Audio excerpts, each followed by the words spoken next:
Hi, I'm so glad you're here. I'm going to read this story called Franklin is Messy.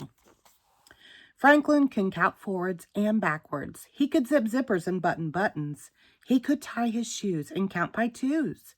But Franklin was so messy that he could hardly ever find his things, even special things.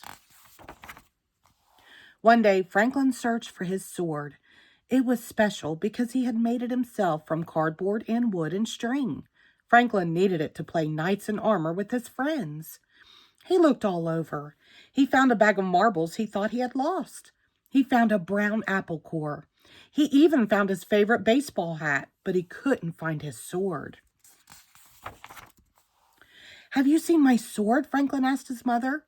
Franklin's mother looked around his room. She shook her head. "All I see is a big mess. Please tidy this room before you go out to play." Franklin muttered to himself, "Why all the fuss about a little mess?"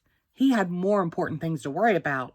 He might miss playing knights. Franklin hurried. He opened his closet and heaped an armful of books inside.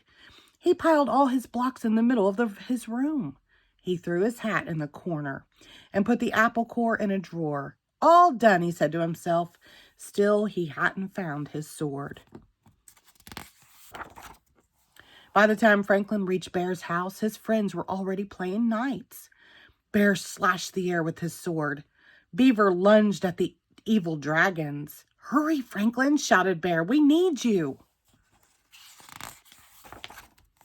"I can't," whispered Franklin. The game stopped. "Why not?" they asked. "I don't have my sword," said Franklin. Bear was disappointed. "But how can we play knights without swords?" he asked. Franklin looked around. He found a stick on the ground. "I'll use this," he said. They fought dragons all afternoon. "Tomorrow," said Franklin, "I will have my own sword. Then we can save Lady Beaver from a fire-breathing dragon. We are courageous, Sir Franklin and Sir Bear." Beaver slapped her tail down hard. "I don't want to be saved. I want to be a brave knight too." "All right," said Franklin.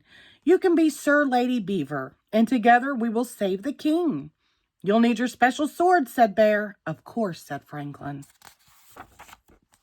When Franklin got home, his father was annoyed. "I found this in your drawer," he said, holding the apple core. "That's not where it belongs. And I found this hat on the floor. That's not where it belongs either." Franklin threw the apple in the garbage and hung his hat. Why all the fuss about a little mess? Goose came by looking for a puzzle she had loaned to Franklin. "Can I please have my puzzle back?" she said. Franklin looked. His room was such a mess that he couldn't see the puzzle among the books and crayons and blocks. "Maybe it's in my closet," said Franklin. Franklin opened the closet door. It was messy in there, too. He stepped inside. Crunch! It was a very loud noise. Franklin's parents came rushing in. "Are you all right?" they asked. "I'm all right," said Franklin, "but my sword isn't."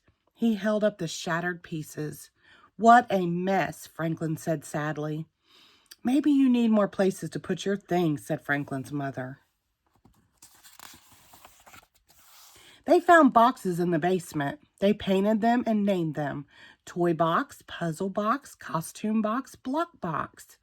They put books on the bookshelf. Then they put a special hook on the back of the door for a new sword.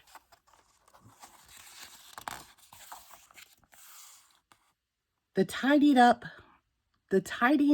took a long time, but it wasn't so bad because Franklin found lots of things he had lost. Goose's puzzle, his own favorite purple crayon, and enough cardboard, wood, and string to make a new sword, and even a shield. The next morning, Franklin dressed in all full armor. He was especially proud of his new shield. It said, "Sir Franklin, loyal and brave." "Sir Franklin," said his mother, "I think you forgot something."